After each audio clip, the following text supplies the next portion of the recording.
Hi అండి. Hi. అదే ఉన్నారా? వెళ్ళిపోయారా అని అడిగాను. మళ్ళీ వచ్చారా? థ్యాంక్ యూ సో మచ్ అండి. హాయ్ అండి. Welcome to my channel. Good evening. లైవ్లోకి వచ్చి మమ్మల్ని సపోర్ట్ చేసిన ప్రతి ఒక్కరికి థ్యాంక్ యూ సో మచ్ అండి. అలాగే కొత్తగా వచ్చిన వాళ్ళైతే ప్లీజ్ ఛానల్ ఒకసారి విజిట్ చేయండి. నచ్చినట్లయితే సబ్స్క్రైబ్ చేసుకోండి, సపోర్ట్ చేయండి. తిన్నారా అండి? తినలేదండి. లైవ్ అయిపోయాక తింటాము. Please like friends. Thank you అండి. శ్రీనివాస్ గారు మా తరపున అడుగుతున్నారు లైక్ చేయండి అని. థ్యాంక్ యూ సో మచ్ అండి మీ సపోర్ట్కి. అలాగే ప్లీజ్ కొత్తగా వచ్చిన వాళ్ళైతే ఛానల్ ఒకసారి విజిట్ చేయండి. నచ్చినట్లయితే సబ్స్క్రైబ్ చేసుకోండి, సపోర్ట్ చేయండి. దీపు వీడియోస్ని సపోర్ట్ చేసి వాడిని యాక్టివ్గా ఉంచడం కోసం యూట్యూబ్ ఛానల్ స్టార్ట్ చేశాను అనమాట. మీరు కామెంట్ రూపంలో మీరు మంచిగా సరదాగా వాడి కామెంట్ పెట్టండి. వాడు సెట్ అవుతాడు కొంచెం. ప్రసాద్ అన్నయ్య ఎక్కడున్నారు? మీరు రాలే? ఇంకా టైం అవ్వలే మీరు రావడానికి. అందరు ఏం చేస్తున్నారు?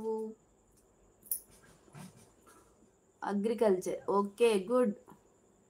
ఏం చేస్తావమ్మా? ఏమేమి పండిస్తావు? నాకు చాలా ఇష్టం తెలుసా. ఎక్కడ ఇంత ప్లేస్ లేదు. ఉన్నా నేను వెళ్ళి పండించలేను.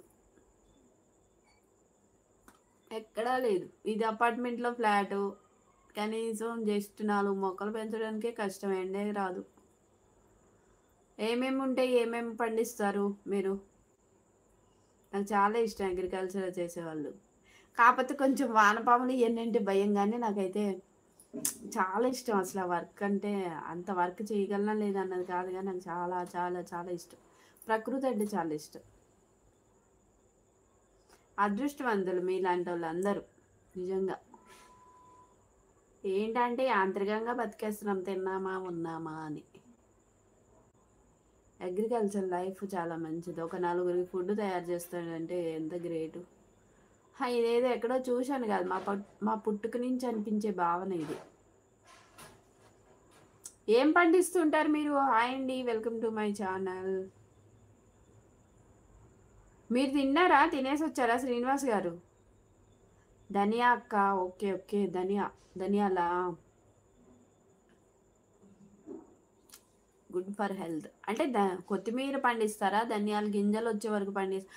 అవును, నాకు డౌట్. కొత్తిమీర ఎప్పటికప్పుడు కోసేస్తారు కదా, మరి ధనియాలు ఎలాగొస్తాయి? ఇప్పుడు కొత్తిమీర మామూలుగా తోటకూరలాగా అట్లాగా ఎప్పటికప్పుడు కోసేస్తారు. మరి ధనియాలు ఎప్పుడు వస్తాయి? దానికోసం వదిలేస్తారా కొంచెం పంట? ఇది ఎప్పటి నుంచో ఉన్న క్వశ్చన్ నాకు అది. అదే మనం ఇంట్లో కూడా ధనియాలు వేస్తే వస్తాయి అంటారు, కానీ ఏం రావు. మరి ఎండ తగలలో ఏమో, అందుకే రావు. చాలాసార్లు ట్రై చేసా ఇట్లా వాటిని విడగొట్టేసి ధనియాలని ఇట్లా రఫ్ చేసేస్తే అవి రెండుగా విడిపోతాయి కదా పప్పుల్లాగా. అలా కూడా వేసాను, కానీ రాలే. మెంతికూర వచ్చింది కానీ ఇది రాలే. చాలా ఇష్టం నాకైతే. నేనైతే నేరేడు గింజ పెట్టినా మొక్క వచ్చేసింది. పనసు పిక్క పెట్టేసినా వచ్చింది. అలాగే పపాయ గింజలకు వచ్చేసింది. మా వారు మేము అప్పుడు రెంట్కున్నప్పుడైతే మా ఇంటిగల ఆవిడ కూడా, ఏంటి లక్ష్మి మొక్కలు ఇక్కడ ఈ డాబాల మీద పెంచగిస్తే ఏం ప్రాబ్లం అయిపోద్ది కదా, నువ్వు ఇట్లా చేస్తున్నావు అనేవారు. అలా ఆశ్చర్యపోయేవారు. బుడంకాయలు వచ్చేవి, టమాటాలు వచ్చేవి, చిక్కుడుకాయలు వచ్చేవి. దీపం కూర్చో మంచిగా. జామ చెట్టు కూడా వచ్చింది. అంటే పెద్దగా అవ్వకముందే ఎక్కడైనా వేసేద్దాం అనుకునే వాళ్ళం. ఊర్లో వెళ్ళినప్పుడు పాడైపోయావు అనమాట. కానీ అంత మంచిగా, నాకు చాలా మంచిగా అనిపించేది. అది అయితే ఇప్పటికీ గుర్తున్నాయి. ఎప్పుడో అవి వేసి ఒక 5 years back. CM Vijay. Hi అండి. Hi, welcome to my channel. Deepu hi చెప్తున్నాను. ప్లీజ్ లైక్ ఇచ్చేయండి, కామెంట్ చేయండి. Hi bro. బ్రో హాయ్ అంట. హాయ్ చెప్పు. హాయ్ బ్రో అను. హాయ్ బ్రో, ఎలా ఉన్నావు? థ్యాంక్ యూ సో మచ్ మా లైవ్కి వచ్చినందుకు.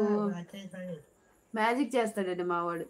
Sai FF gamer. హాయ్ అండి. Hi, welcome to my channel.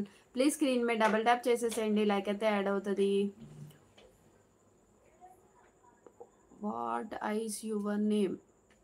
What is your name? Deepu నీ నేమ్ ఏంటో అడుగుతున్నాడు బ్రో. విజయ్ బ్రో అడుగుతున్నాడు, చెప్పు. నీ పేరేంటో చెప్పు ఫస్ట్.